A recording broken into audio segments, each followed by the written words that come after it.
Hey everybody, Fletcher from All Things Overlanding here, and today I have one of my not very common interview style episodes, and we're going to be talking to Chris Holloway, founder and showrunner, if you will, for MOORE Expo.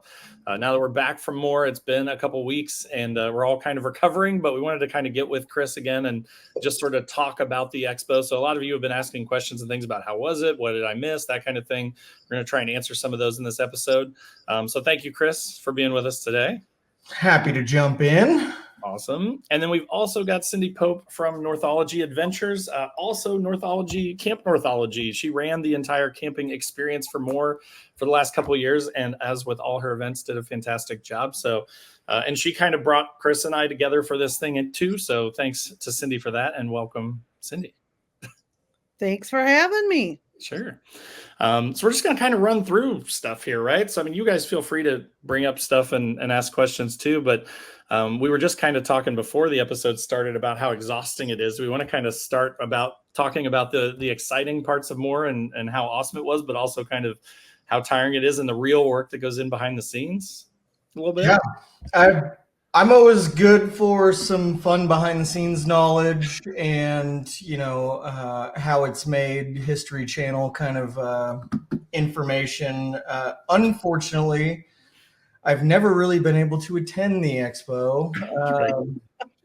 I plan it and organize everything and get it all put together, but it's just not an event that I've ever been able to attend.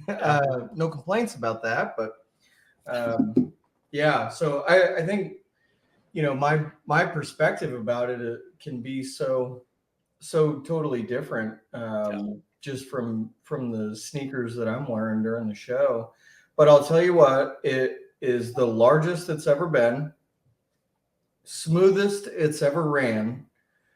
Our attendees had a blast, lots of new things going on. The switchback outdoor safety, off-road education headquarters, the quadrupling of the class off. Is quadrupling a word? Yeah. Quadrupleization. That's not a word. No, it should be. That's a good one. But the fact that we went from 19 courses last year to over 70 this year was huge. And then the addition of the power sports. Oh, there's the thumbs up. We're getting the thumbs up emojis now. So much going on. Absolutely just wild. What did you guys think of the event? How was it? I was going to say, Cindy, what was your impression as camp runner? It felt crazier for you last year than this year. I actually think it was really cool that the VIP check-in was on Wednesday.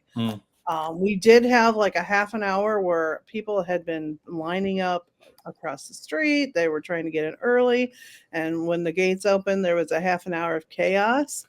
But it seemed like it went smoother. Like it just flowed in little waves throughout Thursday and Friday morning. It did seem a lot less chaotic. I just feel like spreading the check-in out was good. And I feel like my teammates or my volunteers were able to enjoy the show more this year than they did last year because the flow was manageable and we were able to get people up there. Yeah, I had a blast down there right before we opened the gates on Wednesday. I was super excited about being able to just walk out and walk down the line of traffic and greet everybody and see where everybody was coming in from. I saw a lot of familiar faces. I saw some of our class instructors in that line. Some faces that they're people that I don't know, but I saw them last year, so it was cool. It was like, hey, I recognize your rig or your face or your dog or anything like that. That was a lot of fun. So I think I was able to chat with 60, 70 vehicles as they all lined up and just kind of give everybody high fives on their way in. But it's just neat seeing the droves of people come in for that kind of stuff. Yeah. Dude, I love watching the rigs roll in. Everybody was so stoked, so excited. Everybody was happy, and just it was. I just love watching them roll in. I mean, did you guys see that old power wagon? Yeah. No, and that 6x6 Datsun truck. That was nuts. Yeah, the 6x6 truck. It was just crazy, and I just love seeing all the different ways people have outfitted their vehicles, all the different methods of travel. It's just amazing. Yeah. Everybody seemed to fit down in there. It was a little tight, but I mean that's kind of the name of the game and the plan. You know, let's make friends and jump in the sardine can. But You know, on that note too, I had seen someone beforehand comment, "Well, I'm not going to pay to camp in a parking lot," you know, and I don't think people realize it's not a parking lot; it is a campground. You know, there are sites with electric service. You know, there's a shower house, a bath house. You know, it's a community vibe like a campground, actually like no other. You know, like you're all there for the same purpose. You're not just traveling by yourself. And then, you know, we got a few really cool sponsors to pony up to get little goodie bags, little backpacks for everybody with stuff in it.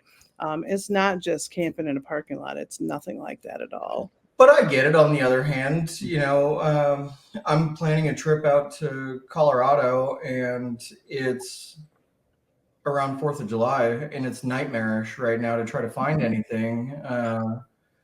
And I'm so nervous about, you know, going out and being able to boondock and find a place disconnected, because it's around 4th of July. Everything's gonna be packed. Oh. So I'm like, do I want to camp in a campground? But it's two different things. If I'm going to an event, I want to be in the epicenter. It's just me. But, you know, and that's why we have other options. There's some really great places down in the Mark Twain that people can camp off site. And then S'more is. Yeah, I really wish I could camp at S'more and do the S'more to More during More, but I have another job. So that is probably my one regret of doing the campground thing. It is funny being involved in it in any way, right? Whether you're running the camp or whether you're running the whole event, Chris, or whether you're like a storyteller like me, like that's my experience is really similar to yours, Chris, where I was like, I felt like when it was over, I was like, holy crap. Like I barely got to go to any classes because I was like, I would be on my way, excuse me, I'd be on my way to a class and I'd talk to 8 people on my way and I'd be like, well, it's 20 minutes past the start of that class. So I guess I'm not going to that, you know, like. Oh, dude, that's so totally. One time I was trying to go from the front entrance into CTC Todd and Carol, and it took me like 40 minutes to get from the front door to their booth. Yeah. I was like, whoo. It's just crazy. Yeah. Well, then I was really nervous because this year I taught a class. And I'm kind of like OCD about that stuff. And I was teaching it with other people. And like, so I was like, I made a PowerPoint. I'm like, we're making a PowerPoint. We're going to be organized. We're going to do a good job. We're not going to go in here and freestyle this thing. We're going to have a plan. Then I got there and I realized we didn't have an HDMI cable. So thank God for Matt and Kara from Ozark Overland Adventures who loaned me an adapter for that. But I mean, just like, yeah, I was like, I can't be late for these classes. Like I can be late for classes I'm trying to attend, but I cannot be late for the classes we're teaching. So it worked out, but it's just a wild time. Like I lost my voice. I got sunburnt, but I would do it over and over again. I mean, I've been there for like 4 years now. Right. So and every year it just gets to your point, just bigger and bigger and better and better. Mason. We all get better at it. Yeah. You did not get sunburnt. Did you see Chris on Wednesday? Yeah. Yeah. I mean, I pre-sunburned in Florida a couple weeks before this. So on Thursday for move-in, I wanted to be right in the hub, bringing traffic in, and I had to wear a jacket all day. It was hot, and I think it was even you sitting. You're like, "Aren't you hot?" It's like, yeah, I'm hot. Yeah, I am sweating, but I'm not getting any more sunburnt than I was. You know that outdoor parking lot's not easy to mark out. And Rhino helped me do it. the majority of it, probably 70% of it. But that's a two-man job. It can only be a two-man job. You can't get anybody else in, and you're spray painting the ground, which if you've ever marked floors with that orange marking spray paint, whatever shoes you're wearing will be that color when you're done, especially if it's a little bit windy. So when I got back to the hotel room that night, I was so sunburned. My calves and everything. I got some shorty shorts that I was wearing, trying to catch a little bit of sun, but I didn't realize it was going to be that He bad. looked like he was wearing red knee socks. Dude, compression socks. But I had sunburn just all the way through. I couldn't wear pants again for another 2 days. That's funny.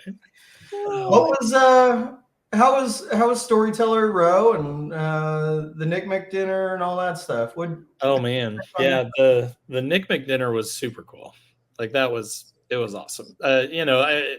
For those of you that aren't familiar or weren't storytellers, that was a kind of a Storyteller exclusive thing that the Nick Mick folks and Roller Cam put on along with Chris. And Chris got up and spoke at it, and very passionate sort of love for the Nick Mick folks, which in this episode down in the description I'll put a link to that stuff if you want to know more about the National Center for Missing and Exploited Children. I'll put a link down there for that. But yeah, it was awesome. The food was amazing. The company was amazing. Yeah, I thought everything was great. The Roller Cam gift packs, I'm still flabbergasted by how cool those were so cool. So cool. Yeah. I posted a picture on Instagram, I think the other day, but it was really cool. It made me feel really special, right? It was neat to be a part of that. And Chris has always done a good job of making storytellers feel special. And again, I want to point out too, you mentioned it in a post or an email or something, Chris, but this is starting to take over at a lot of events. But I think you were the first one to really come up with the idea of storytellers and inviting content creators to the event. I'm taking credit for coining the term. Other people are literally just using the term storytellers now. I know. Yeah, it's okay. I am a strong advocate for the blue ocean in events, and somebody told me that a while back that the rising tide lifts all boats. Let's work together and let's make it happen. It grows the industry. It creates excitement, and it's crazy. The butterfly effect of this, where what we do here is duplicated if we do it right at other events, and just the ripple effect to all the way boiling down to a family just getting into it and going out and falling in love with doing what we do it's amazing. So yeah, I'm all about it. I know they're setting up storyteller areas at several events, and that's really cool. Yeah. I loved it. I think too the positivity in the community at MOORE and surrounding it is like a tidal wave that washes away any of those negative things about overlanding that Jason's talked about on some of his recent podcasts. Online it can get kind of rough, but when you're there with awesome people, it's a feeling like no other. Yeah.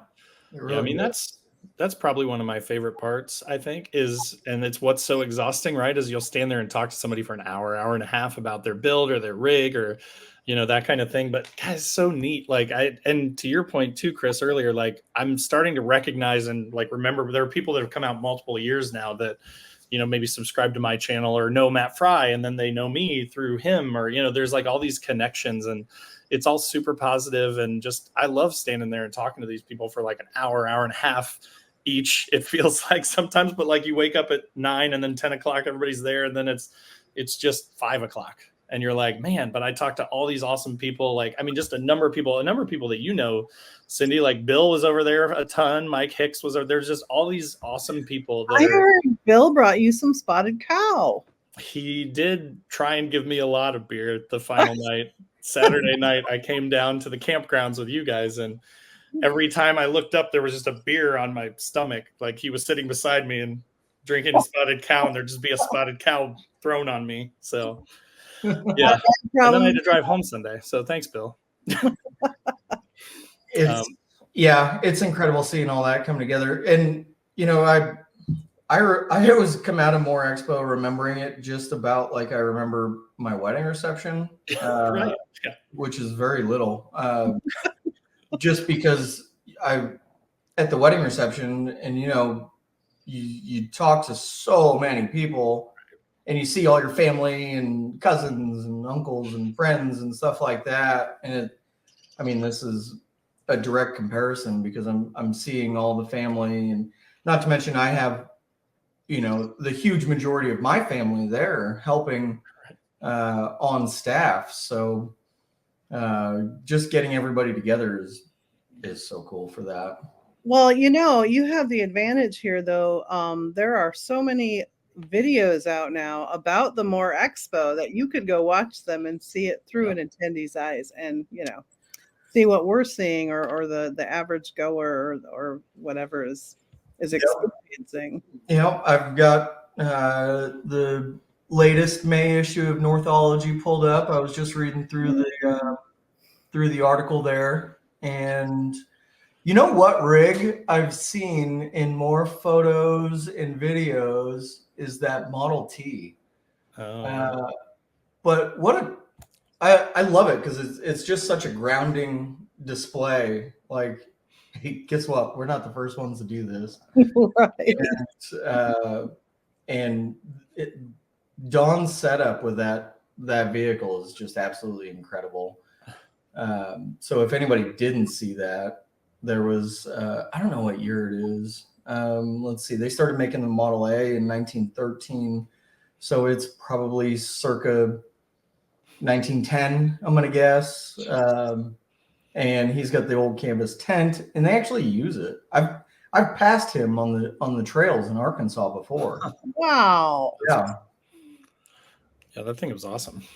So I'll find a picture of it and I'll throw it up over the video here. I loved it because Henry Ford used to have camps and logging facilities in the Upper Peninsula of Michigan, and he would take people up there camping in their Model A's and whatnot. And if you Google like Henry Ford in the Upper Peninsula and stuff like that, it was a huge influence, and it just kind of takes me back to that, you know. That's cool. that is cool. Yeah. Cool. What the campground looked amazing. Power Sports expansion looked stunning. It was beautiful in there. And that building was huge. Yeah, it's 70,000 square feet just on that floor. Wow. And then we've got the upper mezzanine and all that stuff too. So that expansion was really neat. And you know, river jet boats, kayaks available. You know who I think the favorite vendor in there was Still. He sold an entire pallet of chainsaws, which makes perfect sense. I've been wanting to get Still involved in the event in some way or another since Ground Zero.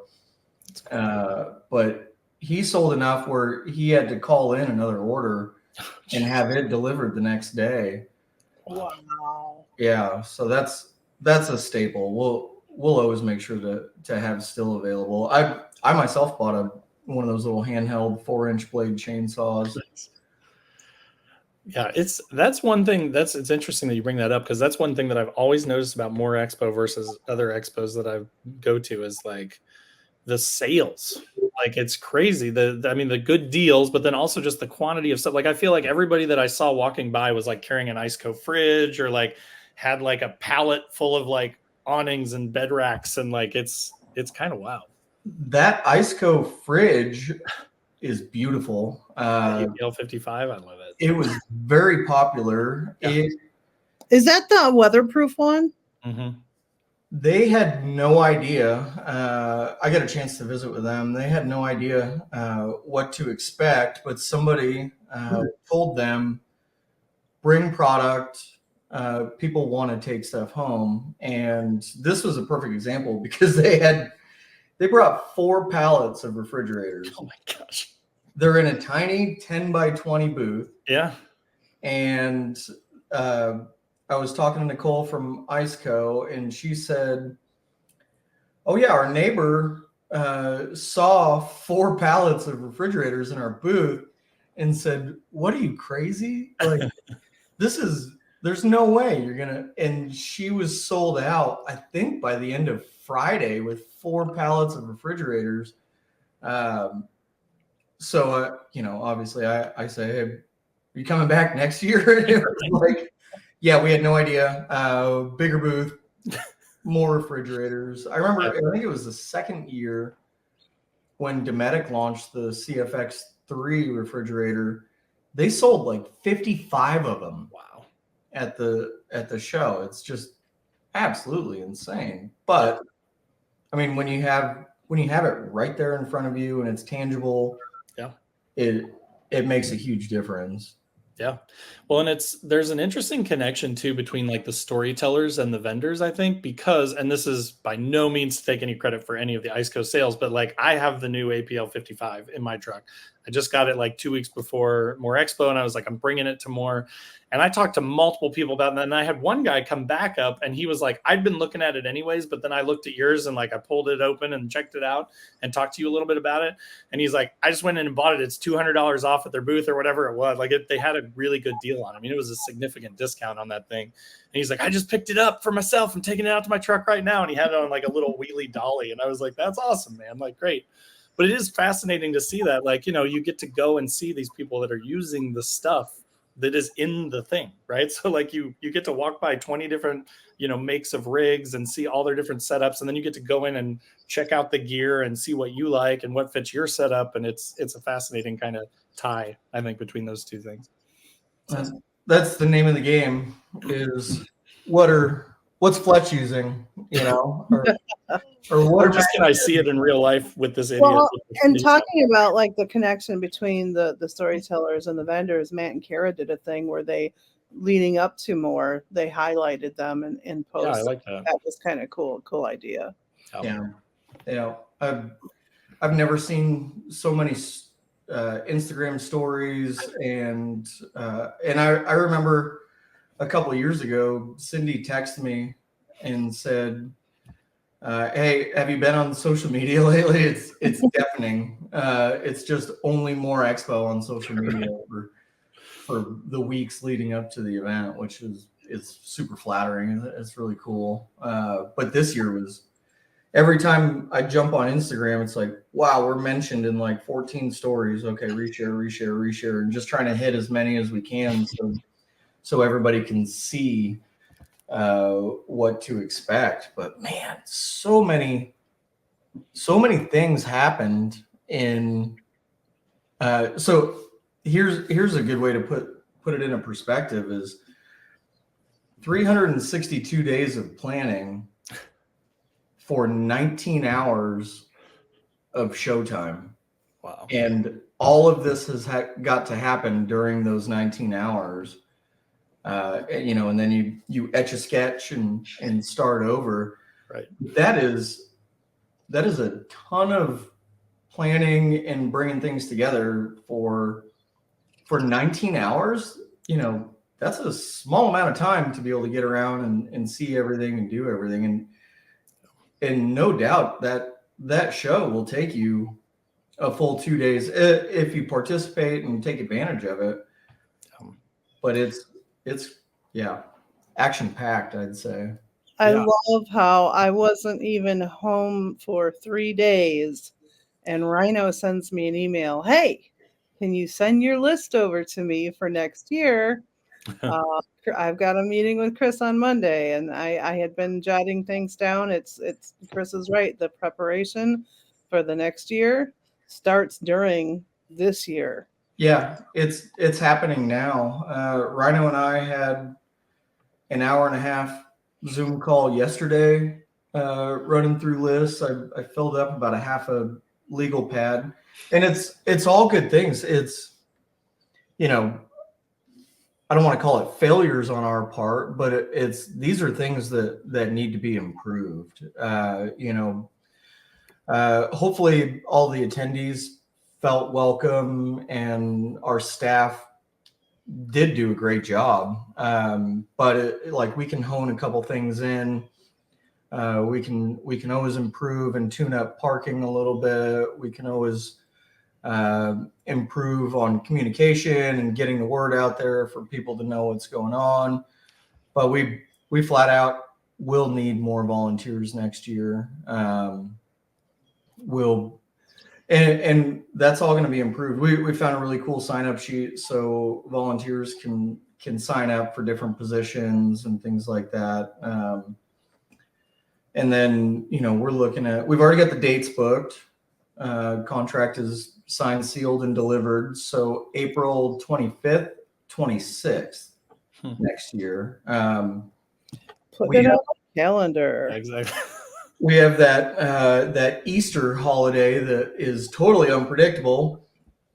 I mean, it's totally, you can look and see when Easter is going to be in 10 years, but that it lands on the 19th, 20th or close that weekend next year. So we don't want to land on an Easter holiday, right. Especially here in the Midwest. So we pushed out to the 25th, 26th.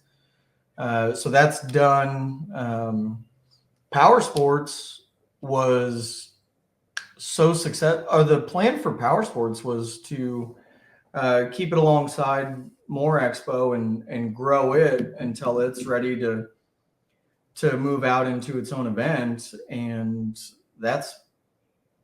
we're 3-4 years ahead of the game. That is in conversations right now. So wow.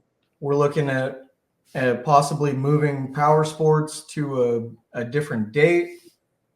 And then all of our off-road training and classes and all of that stuff moving into that Wilson building where the off-road driving course and all of that stuff will be indoors. Rain or shine. Rain or shine.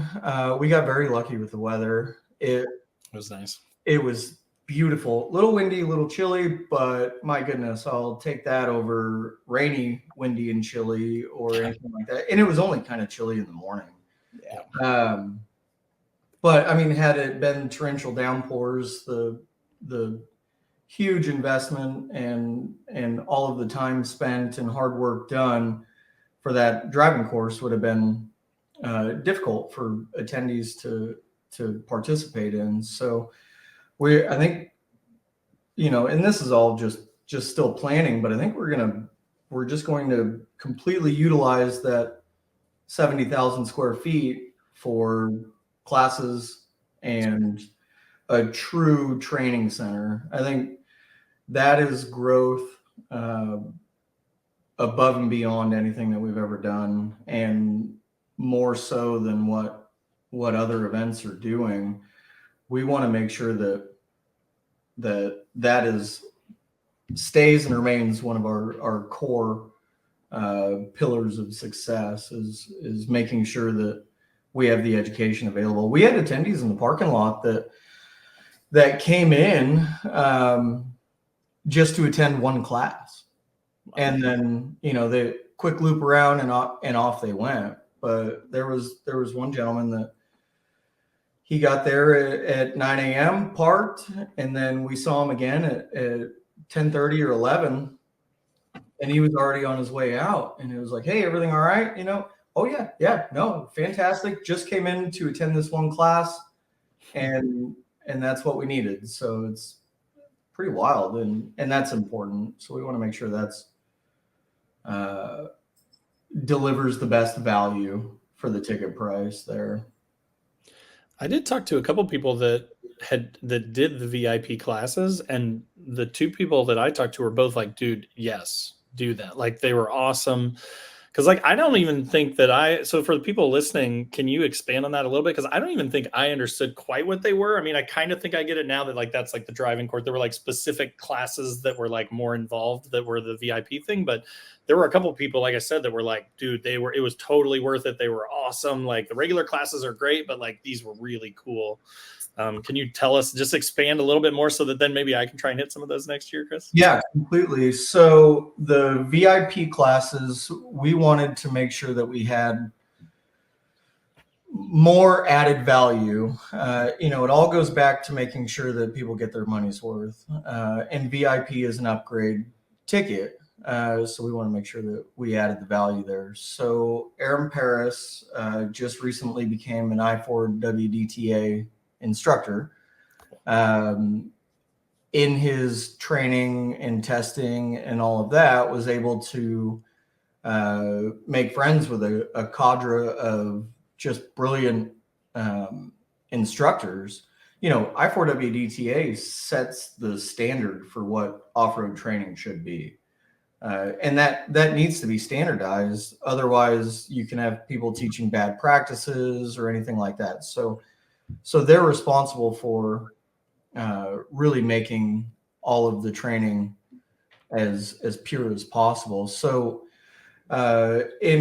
in planning, Aaron Paris with Switchback Outdoor Safety, Rhino, and myself, and then these other instructors, that we said, what do you guys need to be able to make this fantastic? He said, I need 40,000 pounds of shredded tires. Jeez.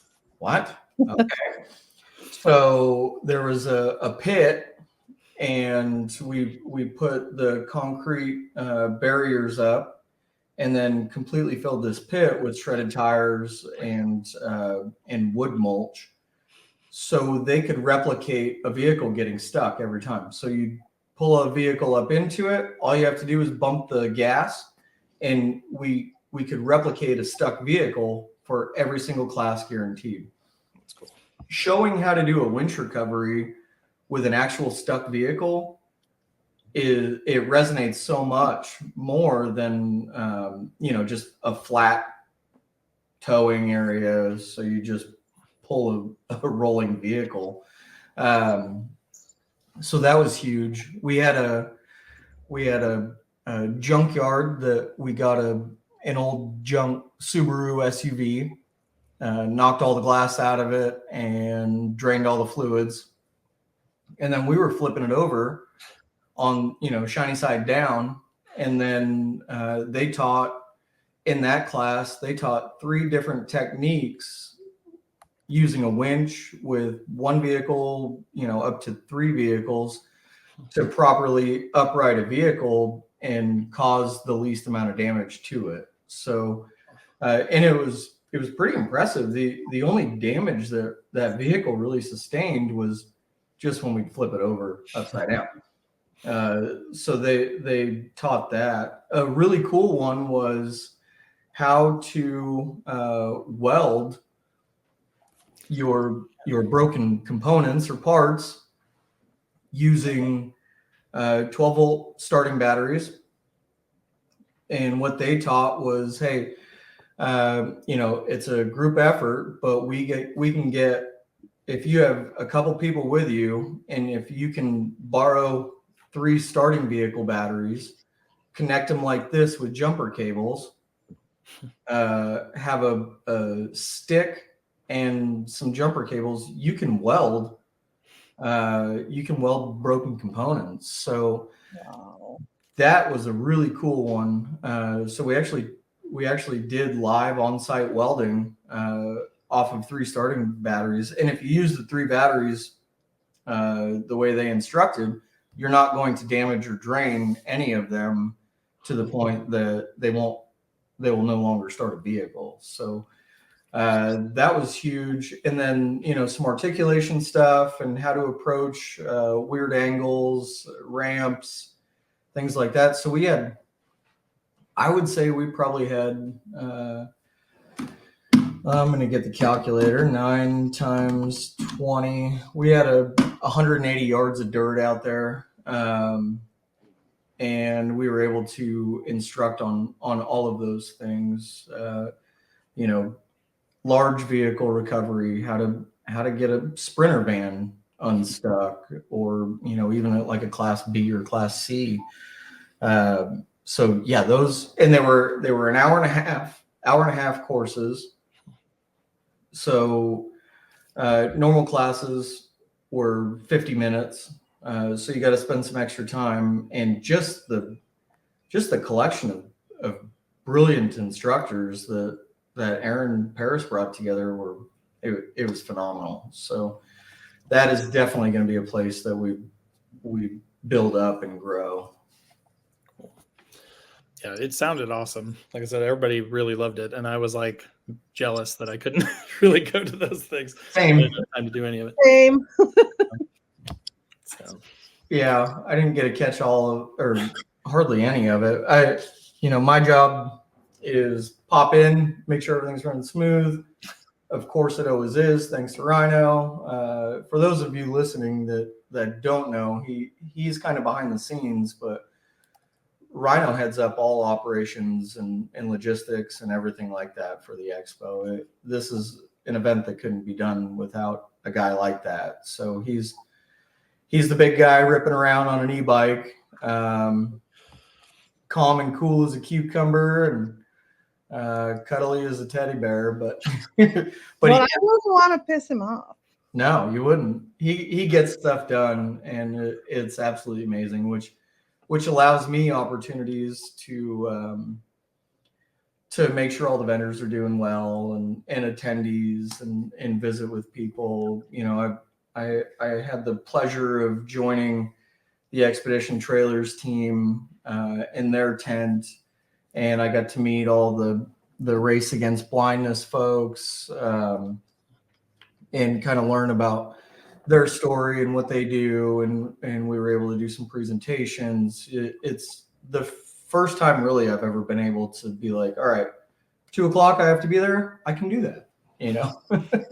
I gotta say, from my end, like anytime I needed anything from you or Rhino or Jason, bam, you guys were on the spot. Like, it was just amazing, the support and the responsiveness. You guys had your shit together. Excuse me, can I say that on the radio? You can say whatever you want. Enough that you had time to take care of things down on our end, which we tried to be as drama free and maintenance free as possible, because we know that you guys have an important job to do. But again, like I said, when we needed something, it got done. I was gonna say that same thing, because it's weird now. I've known you for like 4 or 5 years, Chris, and at the beginning, this was really small, right? It was a lot smaller. It was starting, it was getting bigger and stuff, and I was teeny tiny, and I'm not huge now, but I've grown too. Like, we've all grown, right? But even to this day, every time I see you, it's not like, oh, hey, and then you're gone, right? It's not, I've never ever felt like, oh, Chris was too busy for me this year or anything. It's for those of you that haven't been, even if you just know Chris, if you're seeing him right now and you see him at that expo and you say, hey, I saw you on Fletch's podcast or whatever, he will stand there and talk to you for 20 minutes if he can, if he's not super busy, right? I just appreciate your down to earthness and your just being a real person, right? It's easy to get a big head, I think, and kind of disappear into the background, but you're always very upfront and approachable. So it's nice to have that presence. I never want to look disconnected, or I never want to feel disconnected from the event or the attendees. I mean, it can't happen without the attendees, without the vendors, without everybody else but me. When it comes down to it, I'm a small cog in the gear mesh, and it's important to stay up front and hang out. And also, I can't say I don't enjoy the heck out of it. Right. It does make a huge difference. Again, I haven't been to the big expos yet, but I just feel like those are going to be very sort of compartmentalized, right? And I'm never going to see the people behind the scenes out walking amongst the people, right? They're in a trailer somewhere with CCTV cameras is what I picture. But then again, you, and then Cindy, you too, on your events, I think that's why I go to both of your events every year, is it feels like family, and it feels like returning home kind of sometimes. So I think that's huge, and I credit you guys and thank you guys for that. So Yeah, much appreciated. What did you buy? Did you come out there with anything? I didn't do anything. I didn't buy any. Like I wanted to go to the sponsorship class with the young woman that you mentioned. 20-30 minutes after it started, I was finally making my way into the thing, and I'm like, dang it. I mean, one of the classes that I taught was right behind Matt and Kara's Gaia class, and there were people standing outside the door, and I was like, oh no, like this is not fair. No, I have to go in here. No one knows who I am, right? And I went in, but like some people stayed from that. I think we had like 8 people in that class, so it did okay. But I actually have an idea for a class for next year that I'll run by you later. But exciting! I'm excited. Yeah. I have a whole plan. So good. See, it's good to get started early. Yeah. Mm-hmm. I would know what I was going to ask. What about attendance? Do you have numbers yet? Like, how did this compare to the previous years? Because what was it, like 20 to 30,000 the last year? I think I heard. No, that would be an ambitious goal. Sounds good. I'd love to see that. We have room to grow to that number, but the 23 event, we had 7,400 attendees. Okay. Yeah. And then this year we had 29% growth in online sales. So online tickets grew 29%. And then there's always, we have cash at the gate too, so people can come in just day of and get a ticket. So final numbers are, including vendors, we had 11,400 attendees on site. Yay! Vendor badges handed out. We handed out exactly 1,000 vendor badges. That includes storytellers as well. Sure. So 75, let's see, I think we served 90 meals. So 90 badges went to storytellers. And then the other 910 all went to vendors. So that's a lot of industry presence, and then the remaining bit of it was all over 10,000 people. That's yeah, it was absolutely wild. So that is so cool. Big growth, really big growth. And a lot of that is probably the people who came to specifically attend the power sports expansion. But then just on the MOORE side, I mean, you could walk around there and it was packed. It was thick. Yeah. Down in that row. I think I ended up at one point inside talking to the CEO of Moonshade, who was in a friend of his booth, the Aeronaut booth, Brandon. And I was just standing there, and I was talking to them for like 5 minutes. And then before I knew it, I was like working in the booth. Like I'm running over to see Sucker, and I'm like showing people blankets, and I'm like, there's just people walking up nonstop, right? And then I was just like, yeah, check this. This is cool, right? Like, $200, I heard someone say. So, That's how I gain more volunteers down at camp too.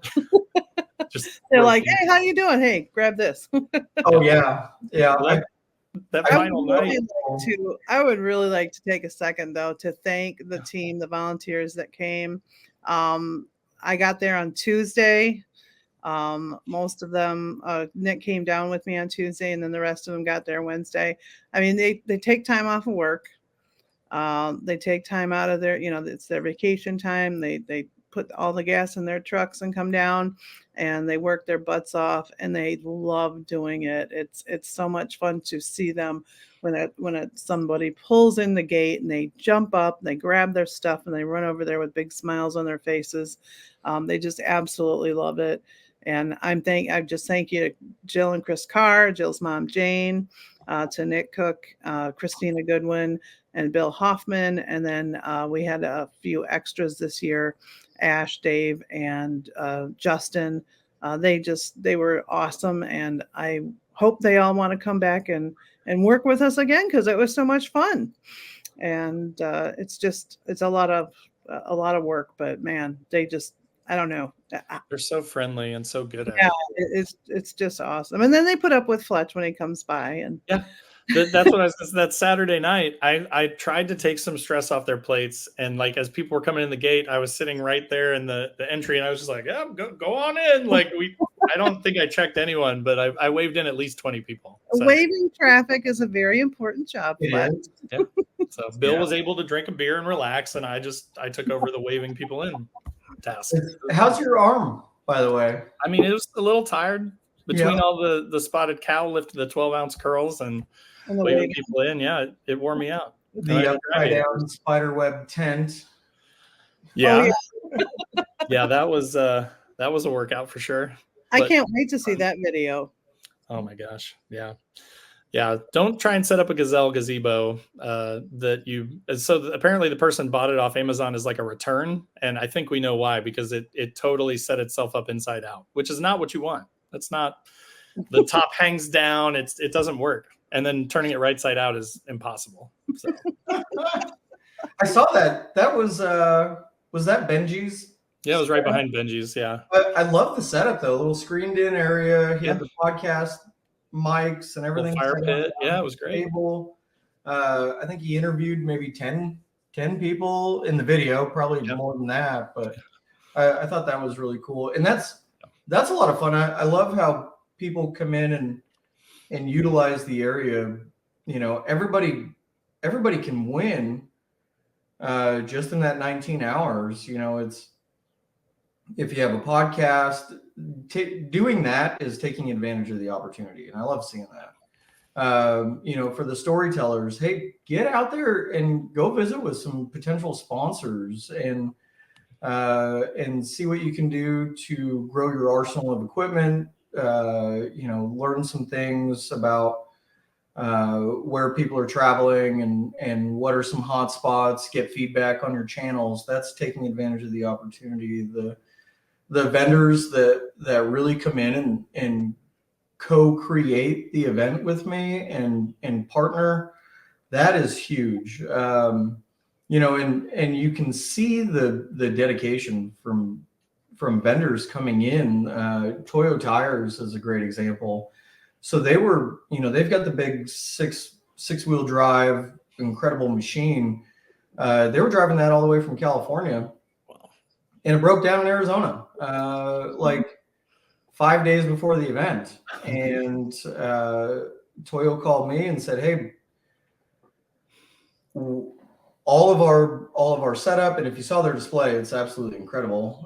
All of our setup is in this truck, and this is our display truck, and here's what we're thinking. How do we get a booth together? They said, you know, we're gonna rent a box truck, unload everything, leave that thing in Arizona. They said we need to find a couple vehicles that have Toyo tires to display in the booth, and I'm telling you what, it was such a perfect opportunity because I had just put new Toyos on the Jeep and the Tundra. Nice. Like, guys, I got you covered. I can help on that from that standpoint. So we just used my vehicles, and they had a great display. But for them to say, nope, we're still going to make it. We're still going to make it happen is huge. There were a couple stories like that, like Bushwhacker. They had a hiccup where their North American distributor wasn't going to attend, and they pulled out all the stops and flew people in from Australia to man the booth. And I mean, this happened the Monday of the week of the event. Wow. We just bought tickets. We're coming out. We found an Airbnb. Like they did it. The other one is Rivian electric vehicles. That was cool. You know, Rivian had a huge riff is what they call it. It's a layoff. You know, as a company grows, especially in the automotive industry, you never really know. You know, they grow and grow and grow and staff employees, and then they realize, hey, now we have too many employees. But Rivian laid off, I think, 50% of their employees. which a lot of that was marketing and office staff and logistics planning and things like that. So it was looking pretty grim, like they weren't going to be able to make it. Just a couple conversations and figuring things out, they showed up with a presence. That was a huge hit. Everybody drove the Rivian trucks and SUVs, and they had a great time. So just seeing, hey, it's possible we may not be able to make it, come into, no, you know what? We're coming. We're dedicated. That's huge. So love seeing that. Yeah, it's kind of an interesting evolution, because when I first started coming to MOORE, I was, again, very small, and like my main focus was like content about MOORE, right? And then like this year was the first year I think I shot very little footage, like video and pictures, but I spent a ton of time talking to, folks that subscribe to the channel and vendors and other creators and stuff. Like I spent a ton of time with, Benji and Caleb Baker and just all kinds of people, right? Jason Rice and Matt Fry and all those people, and just learned a ton from them and built a bunch of really good relationships and solidified other relationships, and then talked to a ton of different companies that were there too, like an IceCo, and like I mentioned, the Moonshade folks are awesome company. So like just tons and tons of different people. I saw Freedom Outfitters there. I saw, of course, I went and talked to All Dogs. But it's just that's what's getting really fun for me now, is like I want to get into the industry, right? Like I love the industry of overlanding and the companies that support it and stuff. And so like it's fun to learn about these new builds and initiatives. The extrusion, guys with their new enclosed rear cap is amazing. Like that was really cool. It's so fun. So yeah, it's just neat. I mean, there's so many different ways to engage with all these different vendors and storytellers and exhibitors, and learn stuff and build relationships. And I love it. I think it's great. I love seeing the vendors grow too, and extrusion is a great example of that. Yeah.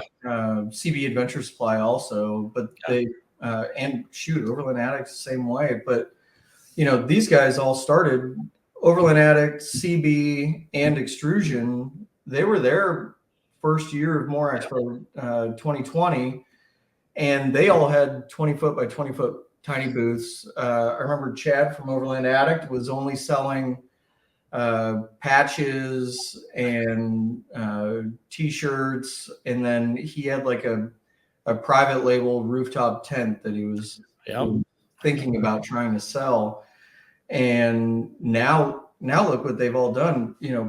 Extrusion went from a 20 by 20 first year. Now they're in a 20 by 120.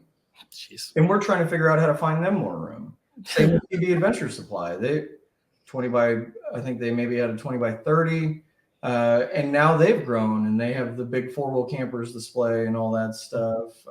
Look what Adventure Motors is another good example. That booth was sweet in their partnership with Method Wheels, but Adventure Motors wasn't that interested in coming down the first year, and Michael will tell the same story.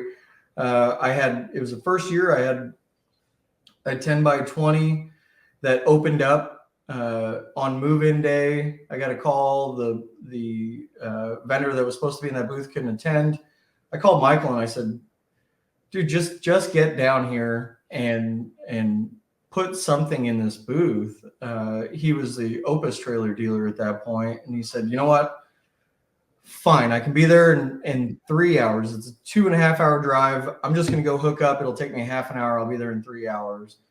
And he drug an Opus down, and his show experience and his outlook on the whole thing is completely changed.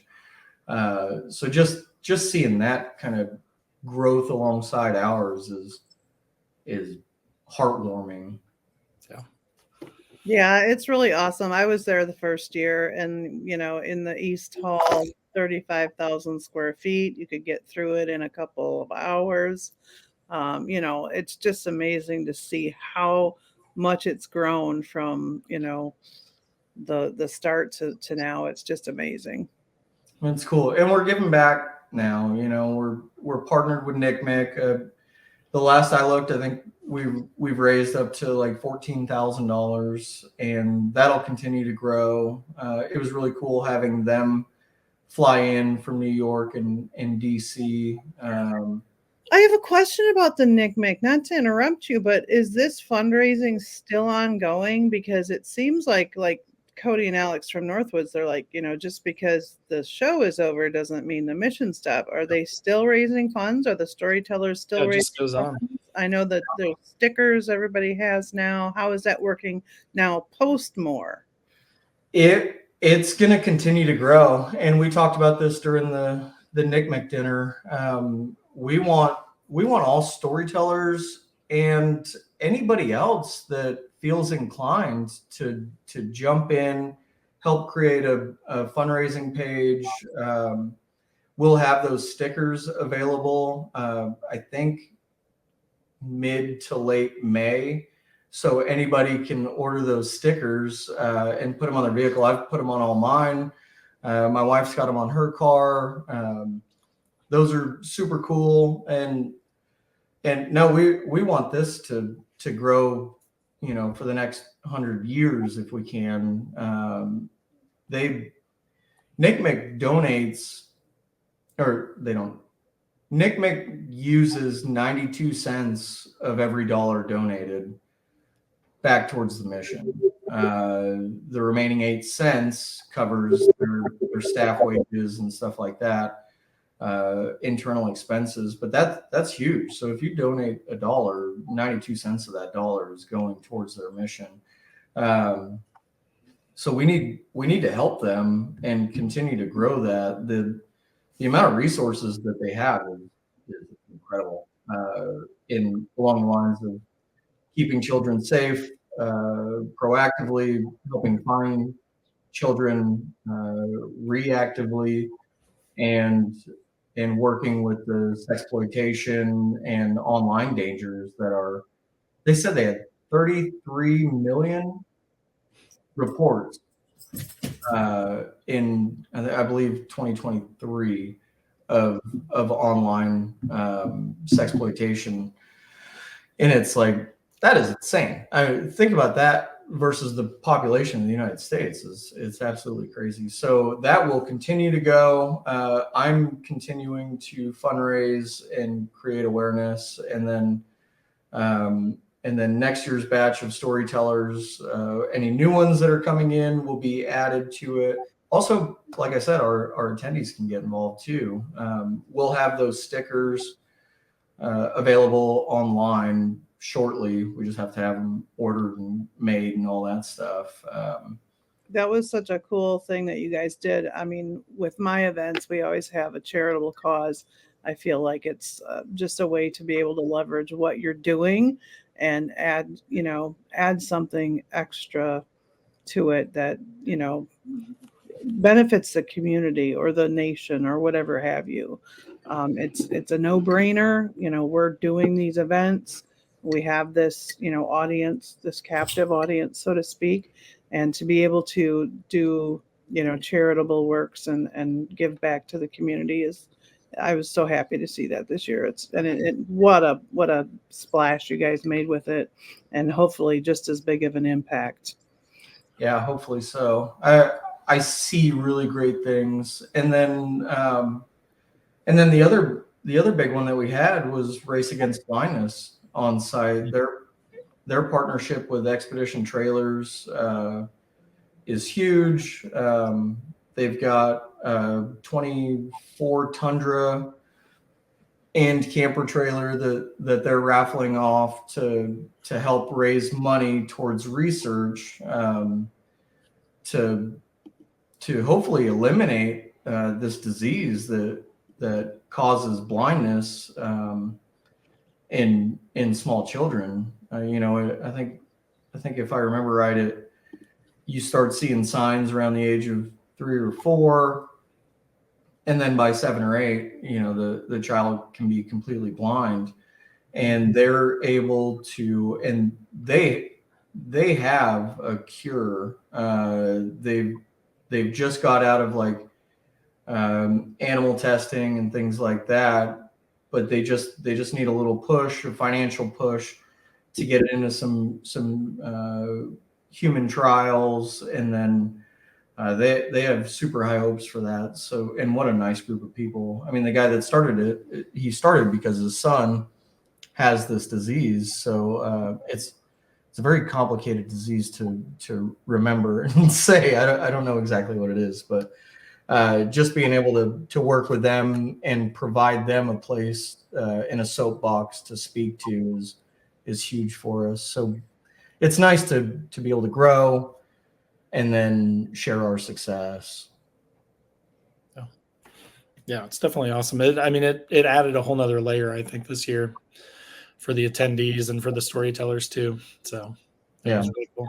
And it was really cool to see them in person and hear from their mouths, like, because at first I was kind of like, I don't really understand, like, I don't know enough about it. When they talked about when they talked about the milk cartons, I'm still getting over this cold from MOORE.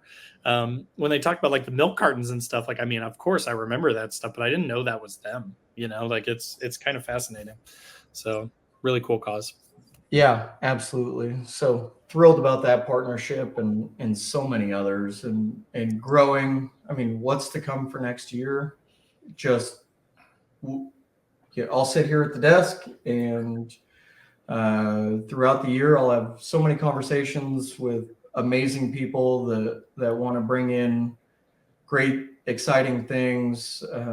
It just because we've grown to the size that we have, we still plan to double in size next year. I mean, it's grown 800% in the past 5 years.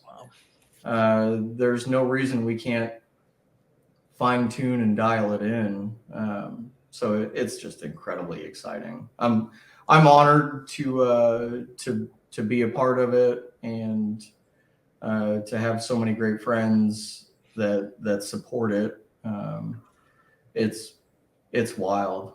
It takes a village to be able to pull this off, and with everybody's contribution, my staff, Cindy, your team and your staff, our storytellers, our instructors, the people on the ground running operations, my wife that puts up with me, she's the real hero.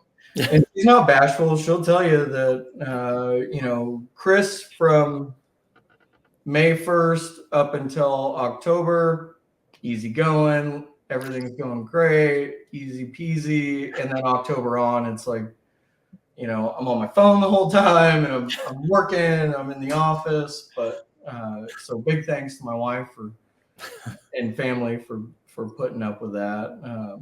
But it's just, it's wild. Yeah, same to Cindy for putting up with me. So we love people from Indiana. I'll give a thank you to all of our attendees. Anybody that bump shoulders with you. Yeah, right. Anybody that put up with my madness. So no, it's good. I'm excited to see what's coming for next year. I mean, like you mentioned, it just keeps growing every year, and there's just more and more cool things to see and more cool relationships to build. So yeah, definitely excited about next year. Can't wait. Likewise. Yeah. Here. Cool. Well, do we want to wrap it up here, guys? Yeah. Because you got a meeting, don't you, Chris? I am headed to Midland Radio. Oh, tell them I said hi. One of their hard antennas, the big, cool Australian. Dude, Andrew at Midland is so awesome. I told him a message. I am searching. Please recommend one of those antennas for me. And are you having a sale at MOORE? Because I need a bracket for my radio because I can't find it. And if you want me to pick up any donations for events, I'll be happy to do that. Save you the shipping. He's like, just send me your shipping address. It's like, wow. You're so awesome with everything they do for MOORE, the stuff they do for the community. They just really pour it on when I ask them to help our attendees have a better experience with giveaways and stuff. They're just top notch. I use them as an example when I'm talking with new sponsors. That is the definition of what a sponsorship should be. It's co-creation, it's joint tasks shared and managed fortunately, they're 30 minutes from my house, so I can always go down and we can sit at the big table and put up. We review S'more to More route, their booth layout. Hey, what do attendees want to see when we come in? How can we make this better? So there's a lot of co-planning. Today I'm gonna pop out of here. I'm gonna swing by and pick up lunch for everybody, and then we're gonna grade S'more to More rally books, and find the winner of each route. I think they're sitting on $4,000 or $5,000 worth of prizes in the office. So keep an eye out this afternoon, because we'll be live on the feed and talking about all that stuff. So that's huge. Awesome. We sent some stuff for the winners. I'm super excited to be able to participate in that. Yeah, that's a big deal. And that route this time of year was beautiful. So just to be able to say, hey, go enjoy this ride. We should do one at Core or Overland the Red. I'd be happy to show you how the software works and all that stuff. It's actually it's a lot of fun to be able to put together. S'more to More behind the scenes. It takes about 10 weekends down there running back roads and trying to figure it all out before you get that perfect route, because you want to make sure it's like you can't just go pick a route off a map and then go drive it. Roads might be closed. They might have been paved and they're just, boring. So you have to figure out, like, all right, what combination of gravel road, minimum maintenance road, some paved, how do they all connect together? And connecting them that's the fun of it. But you just go run it. We run 2 days, 8 or 10 times a year down there until we dial in a perfect route. Yeah. But good. Yeah. No, I'm thrilled to jump in and share a cup of coffee with you guys and visit about all this. Like I said earlier, I really the first humans outside of my staff or anybody else that I've spoke with after the event. So this is exciting for me. It really creates excitement to get my ass back to work. Go back to work, Chris. Well, yeah. Well, I appreciate you guys coming on, obviously. And, it was great talking to you, and I appreciate you guys' time. Thank you for having us. Yeah. Thanks, guys.